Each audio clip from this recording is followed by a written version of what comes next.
Good morning, everybody. Thank you so much for joining us today. We're really excited to talk with our amazing panelists today to get students' perspectives on AI. We really appreciate everyone here taking the time to join us, not the least of which are panelists.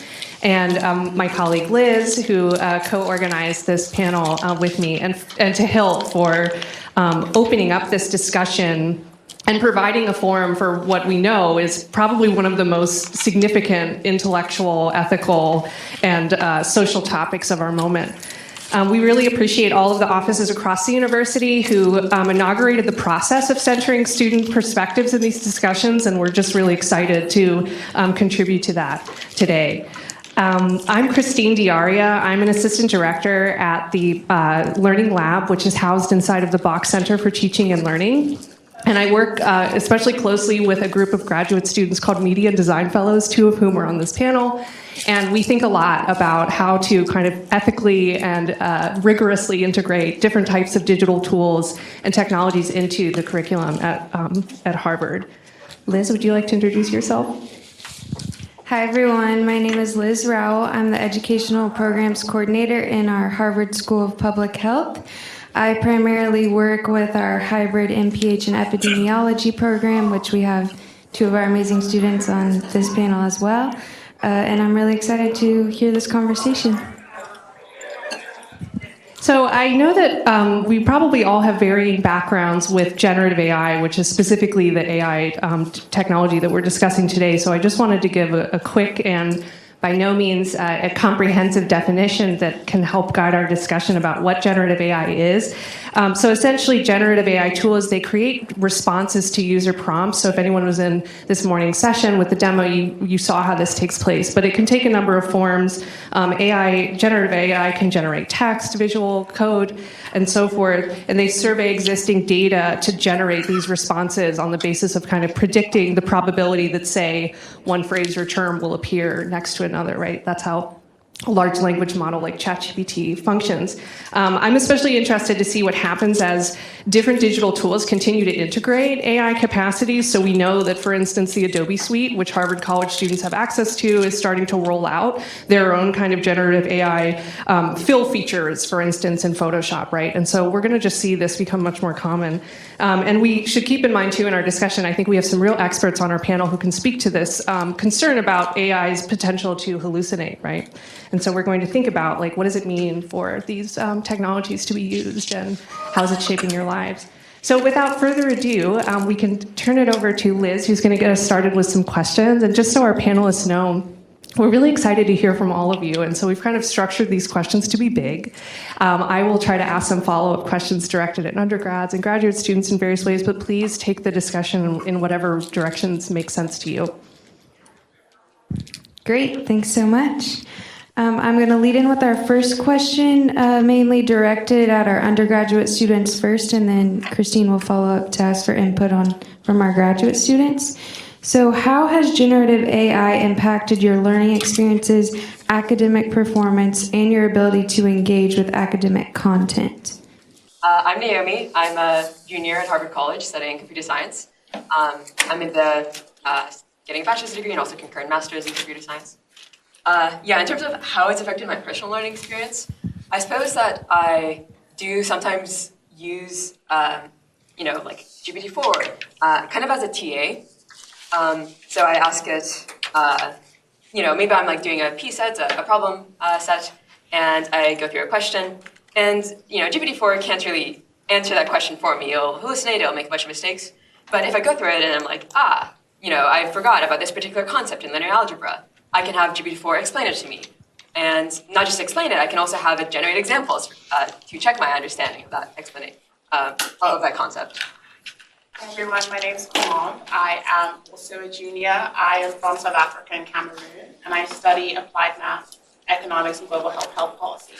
I use generative AI similarly, but I think mostly as a means to bridge gaps in my knowledge. So I came from South Africa, and we had a different school system to the States, or like private schools in the States.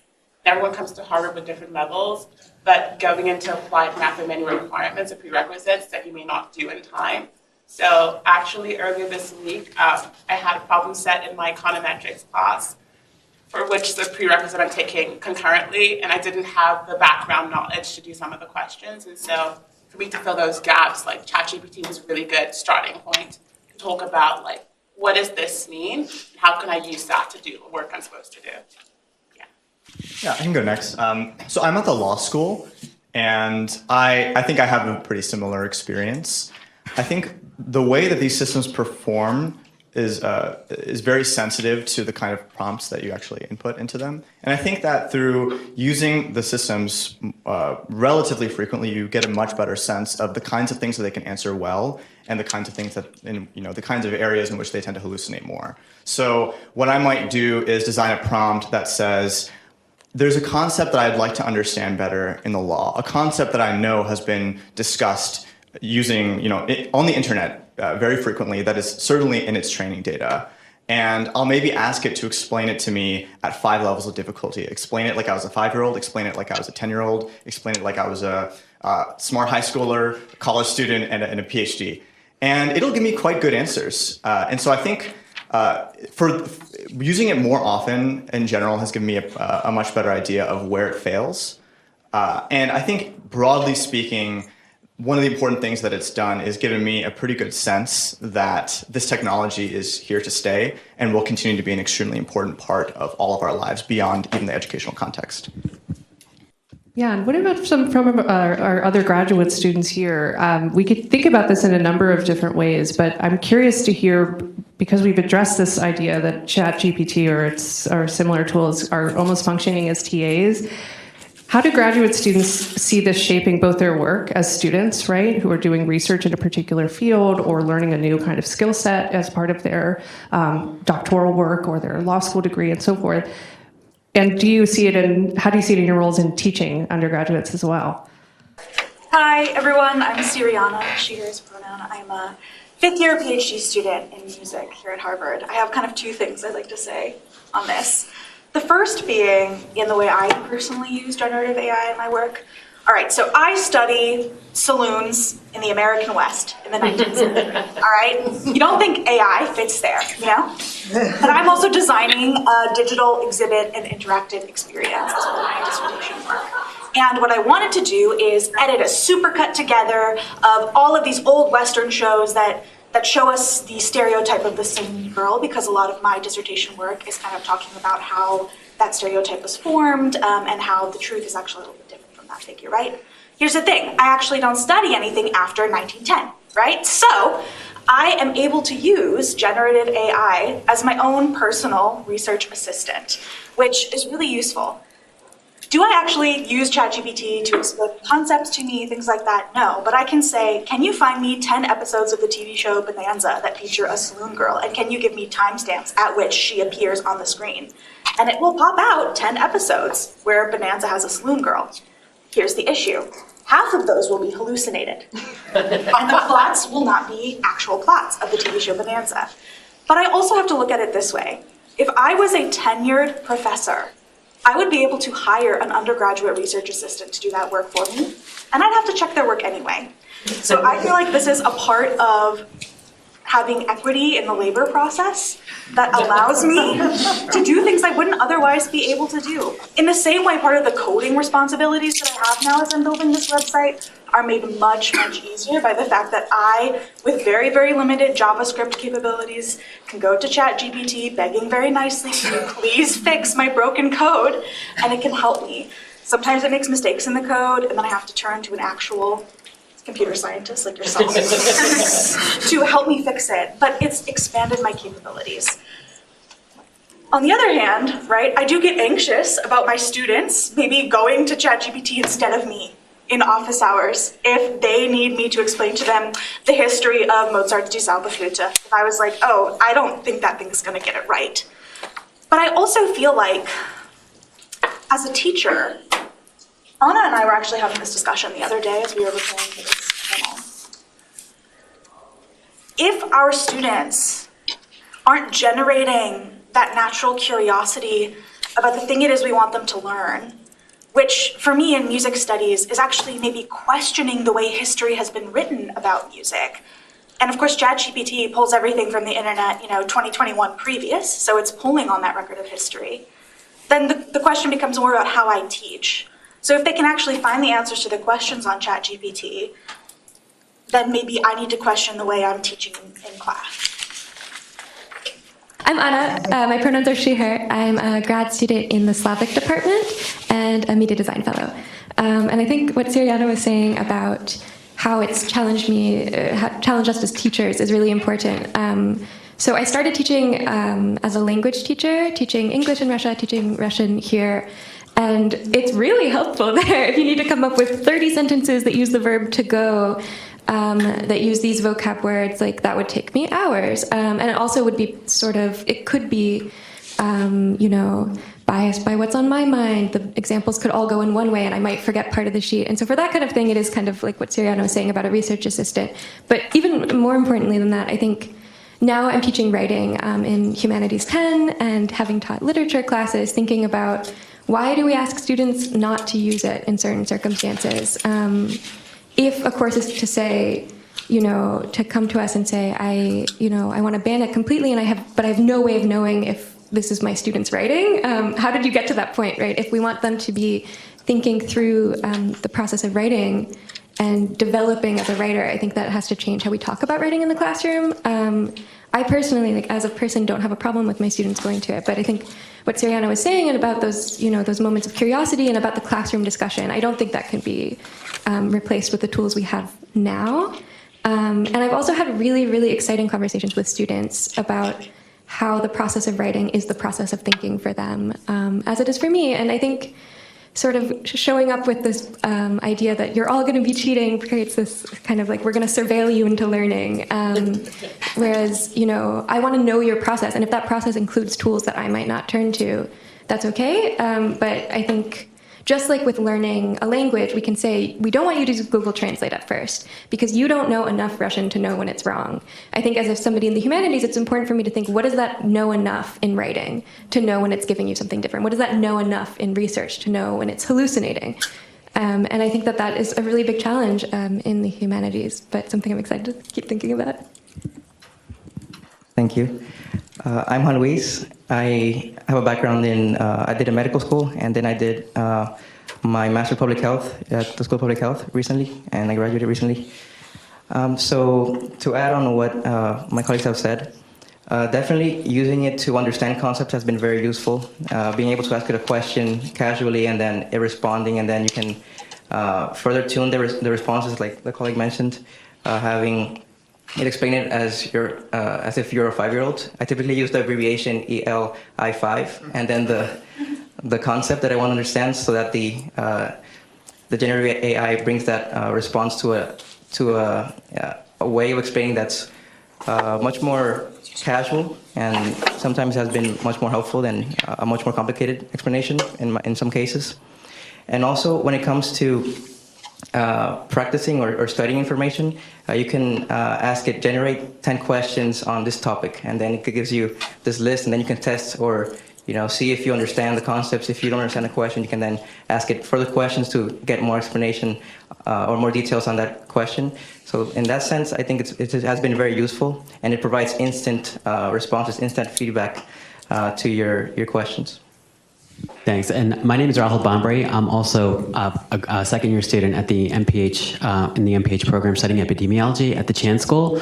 And so, adding to the healthcare perspective, I'll share 2 examples of how we're thinking about AI, generative AI. One from a clinician's perspective, and then second from a patient perspective. So, from a clinician's perspective, and when we think about epidemiology, I think conducting epidemiological studies relies heavily on data analysis and pattern recognition.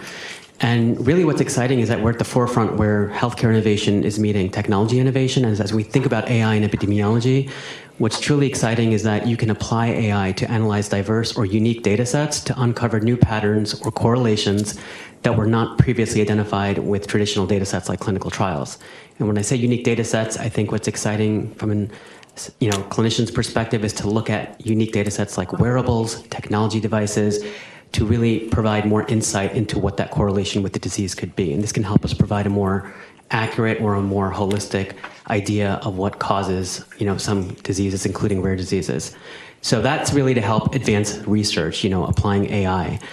From a patient perspective, and as we think about healthcare learning, what's powerful with generative AI is to really translate complex clinical information. Think about a clinical trial from a scientific journal and translate what it means for the patient from a safety and efficacy perspective by applying generative AI and translating those documents. And I think from many of my colleagues said here on the panel, it's not perfect. There are hallucinations, but I'm optimistic. I think if we think about it the right way and we use it for the right intent, we can get to a place where we can provide fair balance and the information patients are looking for. Yeah, I want to expand a bit more on what I said. I think I wasn't ready to be put on the spot as the first person to speak.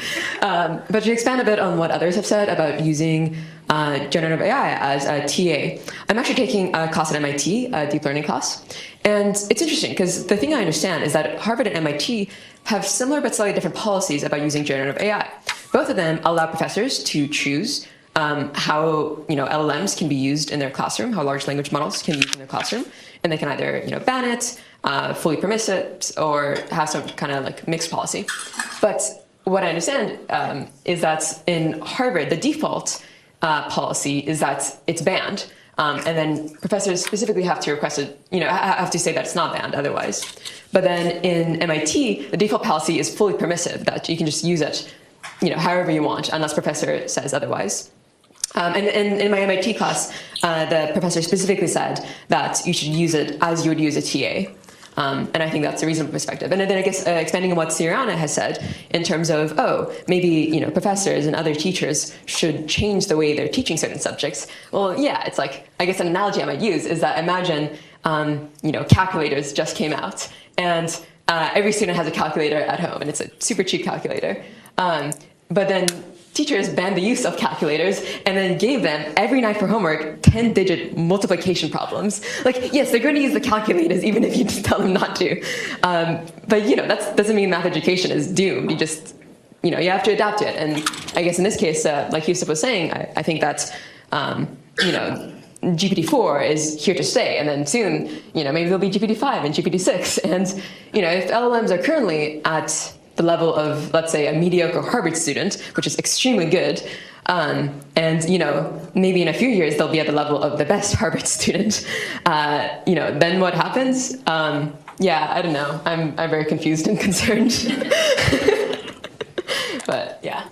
I was about to say that's a great segue to our next question. And the panels this morning definitely touched on the topic of ethical implications. So as students, what concerns do you have regarding the ethical implications of generative AI, including bias, fairness, transparency, data privacy, and so on? Yes, I can start with Juan Luis. So one of the concerns that I have would be in terms of bias. It could amplify existing biases, and if that happens, then it would lead to unfairness as well. And then something else that I think it's important to take into consideration is that in terms of transparency, I think it will be very important to have that, because if you don't know how the AI makes decisions, then how can you trust it? And also another thing is, in terms of security, if you're using it for research, like my colleague mentioned, it would be important to have the security or for that data that I'm including in that AI, for that AI model, or using that AI tool, for it to be secure and not leak that information that I'm putting into. I completely agree with all of that. I think there's definitely concern about the transparency, that even if it's transparent how the algorithms work, once something's given to a user, there's sort of a black box. There's not, this part is pulled from here, this part's pulled from here, because that's not really how it works. And so, it's hard to trace back, like, where did this come from? That's hard to figure out how the hallucinations happened. And so tracing back bias, I think, can be really difficult. And ethically, I think as a teacher, as more companies are integrating it, Harvard gives its students Adobe and other schools don't, and that's already ethically concerning. But then if more and more teaching is adapting to new tools, thinking about which students will have had access to them in their primary school education, and which students have them at a secondary level, I think is really concerning, because I can make a pretty crappy large language model of some sort, right? A pretty badly running generative system. So it's not that nobody could have something, but I think if it becomes part of how we teach, I don't think just completely adapting to incorporate it would be accessible on that front. Can I ask a quick question of the audience, a little audience poll? How many of you here are actively teaching a course right now? Hands raised. Okay, how many of you here are actively staff supporting courses right now? Amazing. Okay, of the courses that you're teaching or actively supporting, how many of them are humanities focused? Hands raised. Awesome, hands down. Of the courses you're actively teaching or supporting, how many of them are STEM focused? Great. Okay, hands down. And then third category, social sciences, I'm gonna assume. And that covered pretty much everybody. Okay, so full disclosure, I'm obviously coming at this from a humanities perspective as a historian. I think there's a lot of anxiety about bias, plagiarism, transparency, particularly in writing. I think this big ball of anxiety showed up with ChatGPT in particular, though now, of course, we know there are a lot of other generative AI tools, where for a long time, AI was a thing that scientists could use, and that was cool and fine. And now, all of a sudden, our students could use technology to do their thing and write. And maybe AI was coming for our jobs, and that was scary. I think as a humanities teacher, as somebody who teaches writing and thinks through writing, a discipline that functions that way, when we're thinking about, like Anna and Juan Luis were saying, the effects of bias and transparency, part of our job as teachers is to help students understand bias and transparency in our disciplines, in our fields, how scholars can be biased. And I don't think using generative AI is necessarily a bad thing. I think it can be a great exercise to try and train that in your students. Like, for example, I asked literally back in December when ChatGPT was first made available, I asked it to write me a 250-word paragraph about Clara Schumann and her impact on classical music, right? She's probably one of the most famous female composers. And it talked all about how she was a woman and she did things despite her frail, womanly piano-playing fingers, But that's a bias that was encoded into the AI because it had pulled from years and years of historians writing about Clara Schumann's frail, womanly fingers.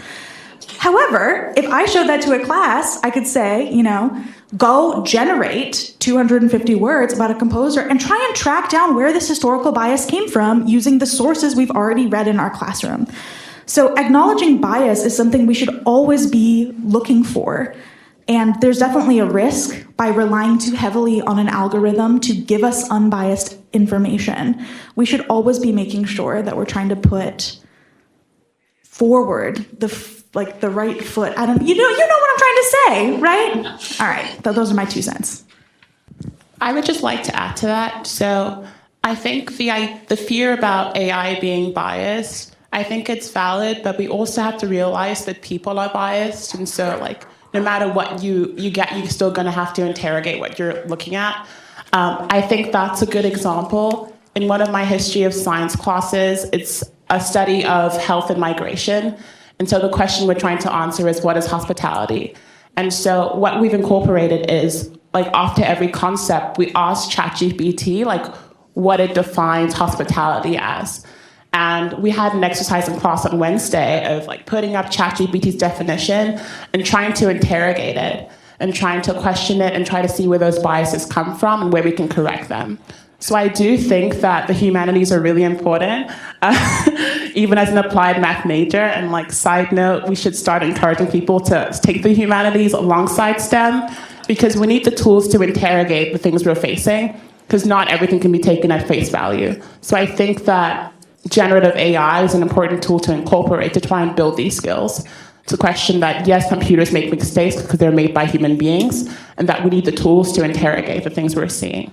I think my colleagues bring up great points around evaluating the output of what generative AI gives us. Equally important is educating the users, whether it's students or patients or clinicians, around the power of the actual command or prompt that you input. Because as we've seen this morning, your answer is only as relevant as the question that you put in. And I think all of us are learning what kind of answers we can get with the different prompts, and I think we need to be aware of that. Certainly, from a medical perspective, there are examples where different prompts will give very different answers for the same type of question, and I think more that we can allude to exactly what we're trying to get at and educate on those prompts, I think it could be very useful for students. Yeah, I think Yusuf and I probably come at this from a slightly different perspective. So we're both HILT lead in the AI safety student team, which is a group of Harvard students who are researching both from a technical and policy perspective the risks of these AI systems. So I think like for current AI systems, things like bias, fairness, privacy are kind of like common issues people talk about, and I think that they're very valid. But then I think we focus on, we do predict that these systems are going to continue to get better. I mean, already there's, Gemini, which is Google's latest model, which hasn't been publicly released yet, but it's set to be, better than GPT-4. And this is only going to continue and going to, the progress is only going to accelerate. So then I don't know, what do you do? Well, you might be worried that, I guess this isn't even like a future concern. This is really a present concern. I do know that OpenAI, before they released GPT-4, actually in their report for GPT-4, they stated that they had GPT-4 evaluated on some of its capabilities, because really, they trained it and they had no idea what it's actually capable of. So they contacted a third party, the Alignment Research Center, to conduct evaluations, to try to prompt it to elicit its capabilities and fine-tune it to see what it can actually do. And they try to test certain dangerous capabilities, such as, is it capable of deceiving humans? And it turns out, yes, it is capable to some extent of deceiving humans. Is it capable of autonomously self-replicating if it so chooses to? And I think they figured out, no. So they're like, okay, is the system safe to deploy in the world? Probably. It's probably not going to cause massive harms. And I'm very glad that these evaluations are taking place and are becoming significantly more common or commonly discussed in policy, which I guess Yusuf can speak more to. But I guess for myself as a technical person, I'm interested more so in how do we make these models more truthful, which is I think relevant both from a current perspective of okay, how do we make them not biased, or how do we just make them truthful? I think just an important issue. So I conducted some research last semester with some other members of the AI safety student team and published that related to making models more truthful. And I'm also interested in making AIs more interpretable. Right now it's sort of a black box. You might have heard that term. It's you put in an input, it spits an output. Who knows what happens in between? It turns out it's not just you that doesn't know what's happening in between. The researchers themselves also do not know what's happening in between. And, we're trying to figure out, we're trying to reverse engineer models. Of course, you can reverse engineer small models. It's hard to reverse engineer very large models like GPT-4, but you can at least try to figure out some stuff. And I think honestly that this should be taught a lot more in classes. I think it is to some extent. I know there's an MIT class related to sort of what I would call AI alignment, which is, kind of aligning AI systems with the preferences of either their creators, like the programmers who coded them, or just human society in general. And it talks a lot about, for instance, what kind of AI systems result from RLHF, which is reinforcement learning from human feedback. It's a technique that has been used to train AIs, such as GPT-4, and other such topics. And I know there's a similar course at Harvard as well. And Yusuf, do you want to talk more? Sure. Yeah, I think one of the most important, I want to echo everything that actually all of the panelists have said. I think one of the most important points that I want people to take away and think more about is the fact that there's every reason to believe that these systems will continue to improve in their capabilities. There's no indication that we are currently at the peak of its capabilities. Part of this is because of our understanding of how the capabilities even improve. These systems are not like most technologies, like an iPhone, where you actually understand how the parts connect and you understand the basic underlying principles that form the structure. It's almost like you're growing something. It's like you're developing something based on ever larger amounts of data and compute. And as the systems literally just get bigger, as companies pour more money into training these systems, they're getting not only far more capable, but the capabilities increases, the capabilities that emerge are ones that oftentimes the researchers are utterly shocked by. And so thinking about, okay, there's a lot more investment now than there ever was in this space. What will capabilities look like in 2 or 3 or 5 or 10 years? If you just extrapolate the current rate of progress into the future, what will the world look like when anyone can access a large language model that is as capable as the smartest Harvard students? I don't know what that world will look like. What will our educational system look like? I think we're beginning to, and also this future is not like 100 years away. There's also every reason to believe that this future could arrive in like 5 or 10 years as soon as that. And so I think part of the question, I think part of the research that needs to be done, we need to expand on the interpretability kind of research, both for safety reasons and also for bias reasons. We need to better understand how these systems work so that we can understand why they output the responses that they do. And I also just wanted to add that we're starting to get into a territory where certain emerging risks become quite dangerous for society. MIT researchers earlier this year conducted a study on seeing how useful large language models could be at producing bioweapons or helping people produce bioweapons. And right now, they are more useful than Google. They're not quite as useful as an expert researcher in a biomechanical researcher, but they are much more useful than Google is. And there's every reason to believe that in the coming years, a lot of the gaps in the planning stage could be filled. Even right now, if a person is able to jailbreak these systems and say, oh, I want to produce a dangerous bioweapon, and they say, oh, I'm a vaccine researcher. I really need to research this because I want to create a vaccine. And then they ask it, oh, I don't understand this step. Can you please explain it to me? The system will try to help you. And so there's currently no known technique that can reliably prevent this from happening. And so a lot of the research right now that's being done on this is being done by groups like the AI Safety Student Team at Harvard, but we would love to see more research being done on this by Harvard faculty, by wider Harvard institutions, because these are really societal and civilizational stakes that we have. Sorry. Yeah, I guess to expand a bit on that. Actually, one funny emerging capability that I know of, I heard a few days ago that apparently Anthropic, which is an AI company similar to OpenAI, recently released a slightly updated version of their model, Claude. And some Latvian user reached out and said, oh, the model can now speak Latvian. And Anthropic was very confused because they had trained it, they had not included any Latvian text in the patched version.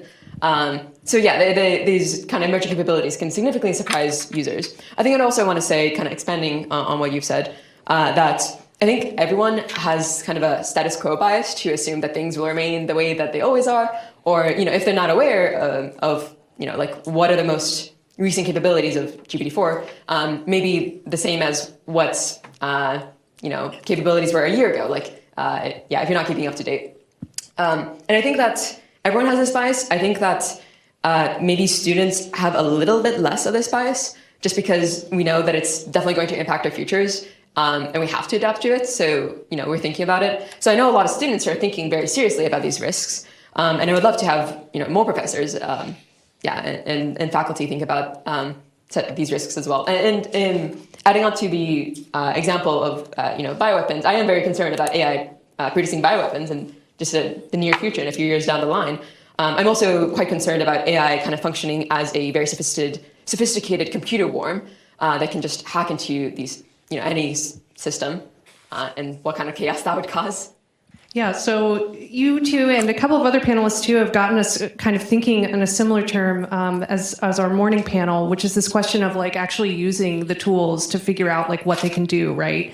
And we heard this morning about like prompt generation, right? And the challenges of prompting a generative AI so that it produces something if not rich, at least useful, right? And so I'm kind of curious to hear from all of you about what is your experience? You all have gotten us started thinking about this, but how have you actually used AI tools already, and what has it yielded for you? So the way I've used it has been includes summarizing information. So for example, when doing a literature review for a research project, it would take time, a significant amount of time to read, let's say 20 articles for the literature review. So one way that I've used it is using AI to then summarize what the article is saying, the main points. And also, once I summarize it and I want to get, brainstorm ideas based on that, I could then ask it to help me, let's say, identify research gaps that are present, and also using it to write an initial, let's say, outline or draft, so it can help me organize my ideas regarding the topic as well. So in that sense, it could help make that academic work much more efficient. Adding to that, from a healthcare perspective, in addition to helping us generate our thoughts on our research question, I think, as we think about publications and educating the broader society and community, from a healthcare perspective, as of January of this year, there were 4, peer-reviewed articles that were published that, gave credit or really identified ChatGPT-3 as a co-author on scientific analyses, because some of the information was coming from generative AI.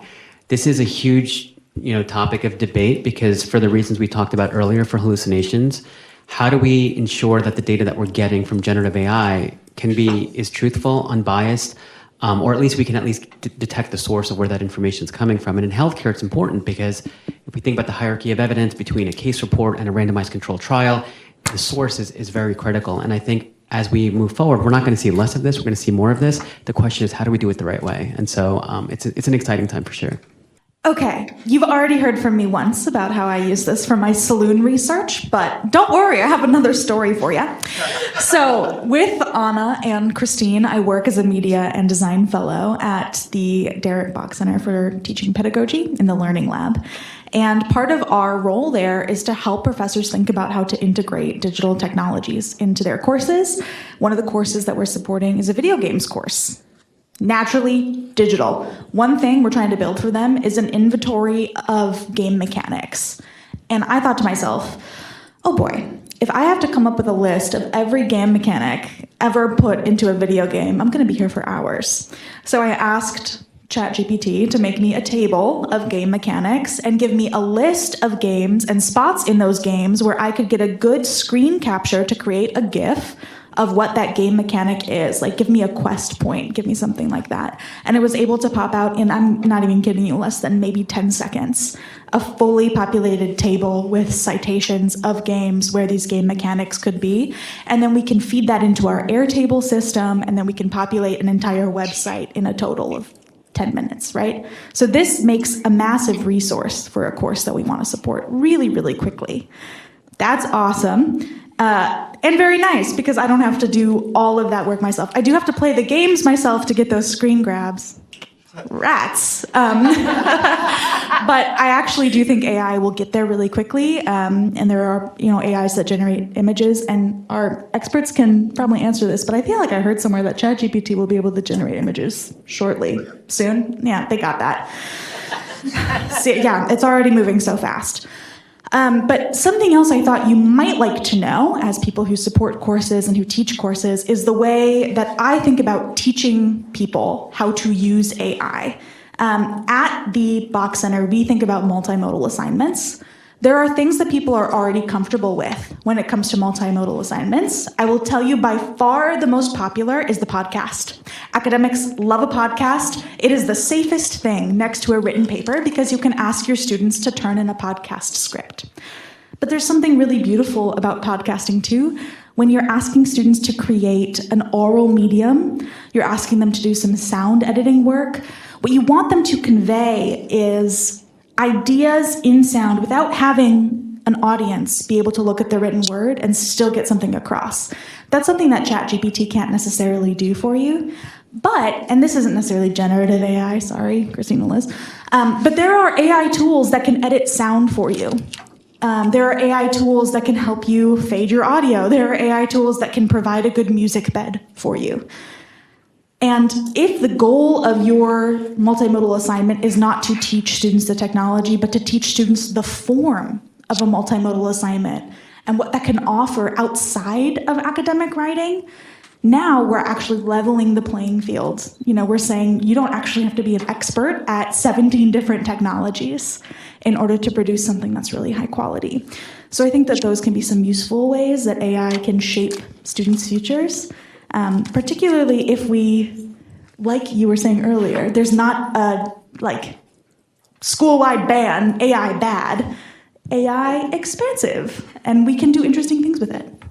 Yeah, I'll just add, I think it's been mentioned before, I use AI for a lot of things. I think it's really useful because you can spend less time on menial tasks and you can focus more on conceptual issues. And so I think in a lot of ways, it's allowed me to hone in on the things I really need to focus on in my academics. I have a question, and I apologize for kind of veering from this strain of conversation, but I think there was a lot of conversation about AI is getting better, and so the risk of having things like bias issues, privacy issues, etc., are decreasing. And so I think the big elephant in the room is should these concerns be resolved, and what is our big issue with having students have this aid? Are we scared that they're not going to do their work? Are they not going to learn? What is the big issue if all the logistical, privacy, ethical issues are resolved? I just wanted to clarify, at least from my perspective, I don't think the ethical and bias and privacy issues are going to necessarily be resolved. We can hope that they will. I think the problem is that we're advancing so quickly that the kinds of when we're talking about capabilities advancing, we're not talking about necessarily ethics and bias concerns getting solved at the same time. We would love a world in which that's the case, but unfortunately, it's not really looking like that's going to happen by default. It's going to take a lot of efforts to ensure that that actually ends up happening. And so I think the way that I think about it is that as the systems get more capable, the kinds of risks that they pose end up also increasing as you have an ever-expanding variety of risks and failure modes. One example is look at Facebook recommender algorithms that recommended people very controversial or misinformation or conspiracy theories because the algorithm determined that, or basically was doing testing and found that if people who are served this kind of content end up spending more time on the website. This results in bias, this results in misinformation, this results in a lot of these present harms. Imagining what more capable systems will look like when misinformation is made even easier or when the stakes are even higher. One of the dangers is also that as systems get more capable in some areas, very important institutions will feel more comfortable deploying them in a wider variety of settings, relying on them, delegating authority and powers to them. And this could turn out very, very poorly. And so that's I just wanted to clarify. I think the bias concerns are ever remaining. I don't think that they're going to be solved by default. That's a good point. I think just to clarify my question is hypothetically, if there was a world in which there were no concerns of bias and privacy, are there any other issues with students' learning experiences that we're worried about with generative AI? Yeah, I guess to go back to my analogy earlier of, teachers assigning 10-digit multiplication problems to students. I think, when you have a sort of technology like calculators, it's easy to still think of problems to assign to students for them to do, and they can still learn a lot. But, I think right now with the current capabilities of ChatGPT, you can in fact just find other assignments, podcasts or anything like that, that can kind of complement ChatGPT rather than just being able to be auto-completed by ChatGPT. But then, if they become more capable, I guess it might be harder and harder to find such assignments that can't just be, completed by some model like that. I guess you could try to really significantly change the education system. You could, make it so that in class, timed writing assignments become a thing again. And I don't know, maybe that's a good thing. Maybe there's some other idea we could do. I think, okay, so I don't have any solutions for this, and this is also just sort of my bias and how I've learned and how I learn best. But I think there are some things, like as a language teacher, there's a reason I tell my students to make flashcards, even for words I know they can look up, right? And it's not because I don't think that if they go abroad, they'll have Google Translate there still, but because those are skills that by practicing the learning of it, you become a better learner of it. And I think, you know, for me as somebody, when I was first learning to code, I think if I'd had ChatGPT, like as I'm learning a new coding language this summer, I was at first like, oh, I have ChatGPT, I'll just, you know, paste my question. And what it came back, I really couldn't parse. Whereas in a language like Python I'm familiar with, I'm like, oh, I kind of see where it is. And that's because I spent the time like doing the assignments I hated and like writing Python code on a piece of paper. And I'm not saying that all of learning should be suffering or anything like that, or like that you have to like do something really hard to understand it. But thinking about, you know, why, like I had, I don't know, EasyBib or whatever in middle school, and I still am like, how to do MLA or whatever online on my dissertation. And I think sort of giving people automated options and not encouraging them to find, maybe not the way that works best for me, like maybe it's not a paper flashcard, but a way that works best for them regardless of outside tools, I think is a goal in the classroom. And also because spending time on those tools or on those ways of learning that work best for you, spending time with a text, with annotation, whatever feels best for you, I think leads to better classroom conversations. And that I think is something I still really believe in, that people come to the classroom and have the conversation and talk through ideas. And I think those work best when people have really spent time struggling to learn something or working through it. So I guess that's my concern.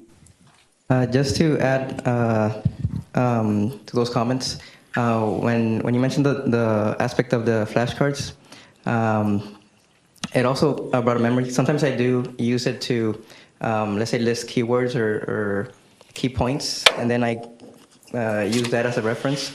But also the image generating aspect, I've used it to, like sometimes I do prefer a visual kind of learning experience. So sometimes I do create an image that I include keywords, and then it brings an image that might be random, but it includes the topics, and then it helps sometimes my memory in terms of recalling those aspects. So I wanted to add that. Yeah, I think it'll also have to obviously be really dependent on the kind of education and instruction that you're giving. For law in particular, I think we're probably going to have to end up moving back to a world where there are more oral forms of examination or people even engaging in mock debates or moot court, things like that, which I think we are required to do anyway at Harvard Law School, but we might actually end up investing even more resources into that as concerns increase about people just being able to use systems to fill out answers as they get more competent. I think writing is a similar thing where we will probably move more towards having people physically write things down. It would be cool to even have a system where, because partially what other panelists have brought up is so true that, the writing process is a way of learning in and of itself. We don't want people to lose that. So perhaps having like physical writing assignments, of course, with disability accommodations, but and which is also a very, very important topic in general, but like physical writing assignments where you actually have to write down your reasoning or even critique other people's reasoning by physically writing about it. This might be kind of difficult. You might have to get like a room of people together for like 3 hours or something. But I think these kinds of, we're going to have to innovate. We're going to have to think of new ways to give these kinds of assignments. All right. Shall I share my hot takes with you all? I have two of them. The first one being is that I do have one big fear about the use of AI, like you were saying, Colombes. Like, what are people afraid of? What is Harvard afraid of when it says ban AI? The one thing that I have trouble with when I think about ChatGPT being used in classrooms is the idea of plagiarism and the lack of ChatGPT's ability to correctly cite where it gets information. And I think I'm very selfishly thinking about this as an academic. And I'm like, well, what if it reads that article that I have online and then somebody cites it and then I don't have that citational equity of a senior scholar in the field whose idea is already out there and people already know, and then I'm going to lose all that, intellectual capital that I would have gained in my field. And that's kind of scary, the idea that students could be getting those ideas without actually crediting the people who put the work in, particularly as we're thinking about things like how important it is to have citational equity so that scholars, particularly scholars who haven't been recognized before, can get the recognition they deserve. But, and here's where the hot take comes in, I think plagiarism and cheating is an issue that we as teachers have always been trying to confront in our classrooms. And banning AI outright, like Anna was saying earlier, is trying to surveil our students into learning. We have to create communities of trust. And we have to be able to trust that our students aren't just going to ask ChatGPT to write their final papers for them. There is a big push to move to shorter in-class written assessments, which is great because that can ensure that people won't cheat. But also, if a student was going to cheat, they could have already ripped an essay from Wikipedia. They could have ripped an essay from academia.edu. And now they just have another way to do that if they want to. But I think assuming that because there's this new technology out there, that students are going to use it to write their papers for them is immediately distrusting our classrooms. And instead, I think we should be walking in, trusting our students, and believing the best of them. I think that is a challenge sometimes as teachers because we are ourselves afraid of ChatGPT. We see what it can do and we imagine all these possibilities. But I think we need to set that aside. And because of my own fear of plagiarism, right, that's something I have to really think through. But in general, I think writing as a process is really important. I still kind of believe in the big final research paper as something that is a good intellectual exercise.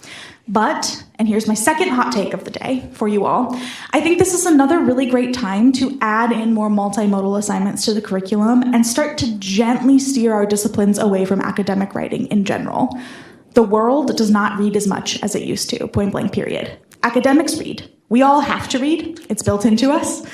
But people are reading shorter and shorter articles. People are listening to a lot of things more. And as a musician, I particularly enjoy that one. But people are looking and using their senses. And if we can build things and ask students to think rigorously through different modes of communication, we might be able to find really new and inspiring ways that we can actually think with our disciplinary conventions outside of the traditional paper. Yeah, I guess one thing that actually just springs to mind. Well, first of all, I think for the most part, you should trust students. I don't know if you should entirely trust students, but putting that aside, I guess one thing that I admire is Joe Blitzstein, who is the professor of intro to probability at Harvard College. Actually has a very permissive policy about GPT-4. And the reason this is the case is because he actually used GPT-4 to feed, he fed his midterm questions through GPT-4 and saw if, tested if it was able to solve the questions. And he saw that GPT-4 systematically made errors. So he's like, okay, this semester you're allowed to use GPT-4 because you have to verify the outputs anyway. And yeah, maybe teachers should just be in a habit of doing this, of just feeding in their questions and assignments through GPT-4 and see if it can answer it. And not just GPT 3.5. This is the free version. GPT-4 you have to pay $20 a month for, and it's much more capable. If you're using GPT 3.5 and then your students are using GPT-4, then you're not really knowing what tools they have accessible to them. Sorry, just a very, very quick comment on that. To that point, GPT 3.5, I think it was in the 10th percentile for a bar exam passing. It didn't even pass the bar exam, whereas GPT-4 was in the 90th percentile.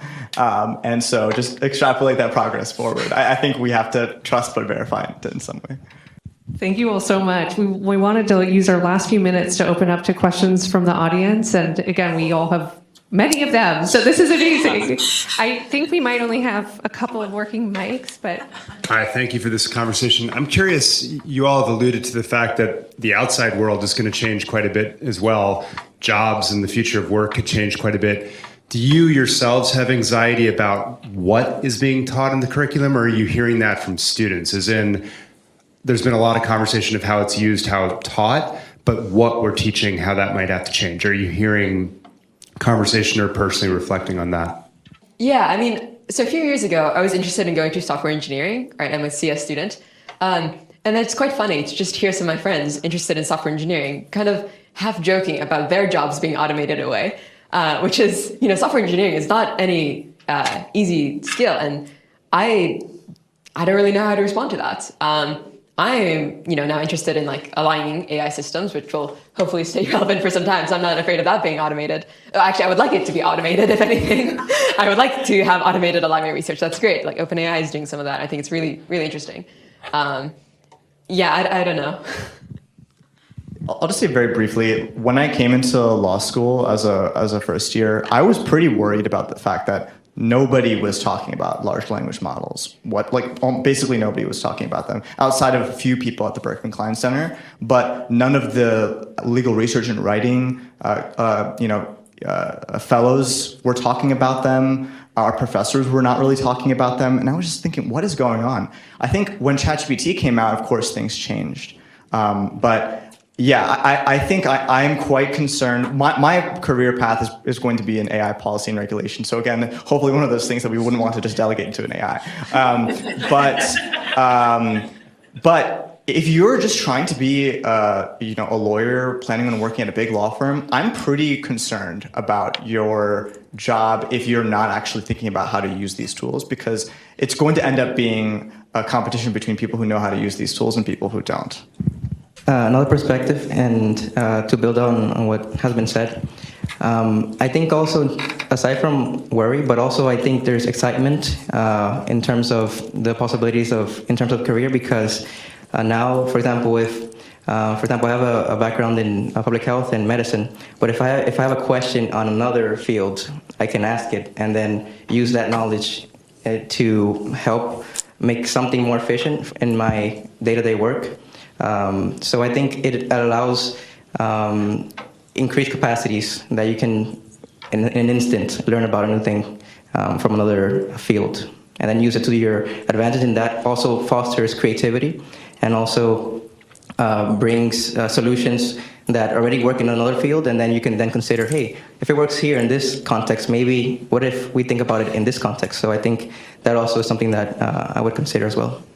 I'll just say this. I think our introductory level research methods classes need to change. I've heard that from a lot of people, but we're not talking about using this technology in those classes. We have to be talking about that. What is the one question or the one complaint you are sick of hearing about students and AI? I think I don't like the whole distrusting model. Like students are students and students are people. Like not everyone's going to be honest all the time. But I do think it could be a little patronizing sometimes to assume that students will be like dishonest. And I also think that and this may be like romantic, but it may be nice to start like making learning more fun so that students don't like want to like get the assignment done super quickly. So like how can we make students want to learn instead of using the AIs? I think somewhere we need to start bringing these conversations towards like how do we disincentivize learning towards like objectives and grades and make it more like, oh, I really, really want to learn how to take an integral or something. But yeah, I hope that kind of answered your question. I think my least favorite complaint is we will no longer know if this is their writing. Like, why not? Because you wouldn't have known if they had cheated. If you can't recognize your student's writing as belonging to that student, their thought process, their drafts, which you might have seen their classroom writing, the things that they were talking about on their paper, that's not because of generative AI. They could, as Siriana said, they could have downloaded a paper 2 years ago in a class and used that, and you still wouldn't have known. It might have been easier to check, but the knowing, I think, and the trust should come from building those relationships with your students and a learning community where you're helping them develop their writing and develop their thought process. And if you're not doing that, then I'm sorry, you might not recognize their writing, but I think there's a bigger problem. My least favorite comment I get on ChatGPT is, oh, this ChatGPT thing, I just can't comprehend it. I can't deal with it. And then they just ban it. And it just shows to me a lack of curiosity and openness to this new technology. And I understand it can be tricky to wrap your brain around, especially if you haven't ever conceptualized what that world might look like, where you can have an AI do some of your work for you, but just the unwillingness to even engage before having a conversation, just complete shutdown. I think that's frustrating. I'll say a brief thing. I'll answer it slightly differently. An attitude that professors have that I find it to be kind of frustrating, and not all professors, some of the professors who I've talked to, is that, again, it's the fact that these systems are going to get much better, I think, is not clear to people. And it's very comfortable to have this sort of status quo bias because it's kind of a scary and disruptive thought that in a few years, maybe in a few short years, you could have large language models that are as capable as some of your smartest students, and language models that, by the way, rarely hallucinate. Because there are currently there are reports that Gemini hallucinates far less frequently than GPT-4 does. And so I would just, again, really urge professors to think about what that world will look like. And yeah, I don't know, for me, there might, like, when this kind of thing happens to me, I think it's a very natural human response that I have sometimes had of, like, anxious avoidance. I don't want to think about that. But I think it's really crucial that we entertain those possibilities very seriously. I'm going to make you guys do a lot of work here, and I apologize for that in advance. I want you to put yourself in the shoes of the professor for your own class with the knowledge of a couple things. One, a lot of research shows that, like, a significant portion, it's like 40-something% of students are using ChatGPT in plagiarism, like reasoning, and the other percent of people are not, whether it's integrity, whether it's fear, whatever it is, knowing that and how that leads to, like, unfairness possibly in a class, knowing how good that ChatGPT can be. And the second thing being that both, like, neuroscience research and scholarship of teaching and learning research has really shown very clearly that struggling is what leads to the best long-term learning. And now that ChatGPT or other, AI models are removing a lot of the struggles, the same way that Google removed a lot of research struggles. And the first, what would be your, like, rules on how to use AI in the classroom, assuming that you want your students to learn the most they can and as fair as possible? Maybe it depends on, like, what kind of professor I am. I think for my MIT class on deep learning, they're actually really constrained on the number of TAs they have. They have a lot of people interested in the class. Really, there are not enough seats for the students in the class. Then they only have a certain number of TAs who can actually grade the homework assignments. And maybe that is why the professor encouraged students to use, large language models as a TA. Because at least for that class, I can kind of eliminate those bottlenecks. So I guess I would want to students to use large language models. Maybe for some, I haven't really thought about humanities classes. Maybe this is not the case. I think the first thing I would need to do, again, I don't think banning ChatGPT is the right answer because there's no way you can. Like, you can't control what students do at home. You just can't do it.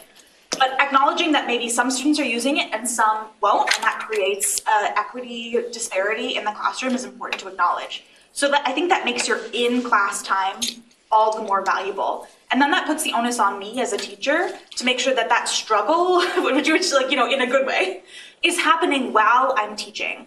So my first responsibility is I need to get to know my students' writing to figure out who is plagiarizing on ChatGPT. So at the end of every session, maybe I make them do a minute paper where I sit down and say, what's the theme of today's class? I would have to integrate in-class activities that challenge learning in a way that maybe isn't writing focused. Maybe it's a way that, I make students get up and debate each other. Maybe we have mock court in my history classroom to talk about saloon laws in 1885. To really undergo the learning process in that classroom. So I make sure at least for the 3 hours a week I have them, they're all getting the same thing. And then when they turn in that writing assignment, because I've had them give me so much writing in person, I can tell the difference. That is not a perfect system. I've come up with this in the last 35 seconds. If I had more time, maybe I could give you a better answer. This is gonna work. Okay, I'm not as good as projecting as Siriana, but I'm gonna try. For language classes, what I've done is we say you can use Google Translate for single words, but you have to asterisk it. Because then I know as a teacher, like, wow, they all asterisk the word for table and the word for this thing in a kitchen. And it's like, okay, I'm not teaching those words. And then when they have a sentence that looks like it was written by Pushkin or someone from the 19th century, I can say, I'm not mad at you because I suspect you of cheating, or some sort of like, here's what I think you're doing on your computer. I'm saying, hey, you didn't asterisk that. And that's a community agreement we've had. And I think that's really helpful then to think about writing. So now that I'm moving away from language and I'm working in writing, I think it can be helpful to say, there are certain questions that I think, that I think are better to not look up. And if you feel compelled to do that, tell me why. And then to think about what are we asking them to do, right? So we're doing a lot now with close reading, where I'm giving you one page and you're working with that, and there is nothing you need outside of that page. If you need a word, I will give it to you. And making a setting where the first few things are things where you don't need to do anything that would need an asterisk, and then start to sort of talk through, like, when would you need to do that? And obviously people will still want to cheat, and I think that's just always been true. And I'm not like spending my time looking to make sure, like, do I think they looked up this word, do I not? But I think sort of creating that environment where you talk about using it, but using it selectively, in the same way that I'll say, like, when would we use an outside source for this literary paper? When would we not? I think that can be that's a sort of starting point, I think. Hi, I'm with the libraries, and we're really interested in hearing from students about how you see the library supporting students using ChatGPT, generative models. Are there certain types of workshops you would like, or certain types of resources that you currently don't have that we could provide for you in helping augment your learning in the classroom? I think, at least for the law school, there are certain legal research tools that we actually just don't have access to, even though they're the state of the art for legal research in a large language model context. So I'm thinking of case text co-counsel, for instance. And I know that some of this is bottlenecks with respect to their capabilities, but I think we should have workshops at the law school about how to actually use large language models to help you conduct legal research. To me, that seems like super low-hanging fruit that is kind of shocking that we don't have.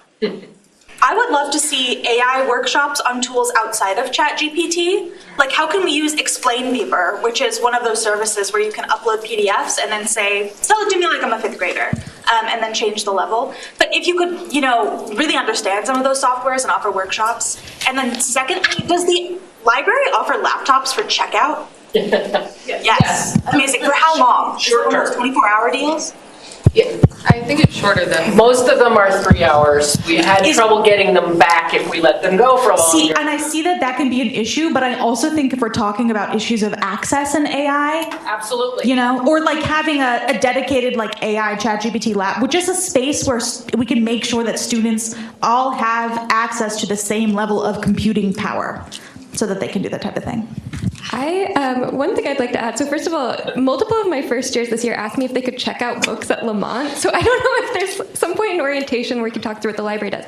The other thing is, the same way we talk through making good prompts for generative AI, I think making good prompts to Hollis would be useful, because I know that using Hollis for the last 5 years, the first page of results is usually not what I'm looking for. And I know that as a grad student, that like this thing that even though it came up first, it's not as relevant, but I think that if it's not a tool you're used to, you might then feel tempted to ask somewhere else, because if I'm looking for something on Russian poetry and the first result is a medical paper that has a similar author's name, clearly I'm asking Hollis in a way that doesn't sort of work with the system well.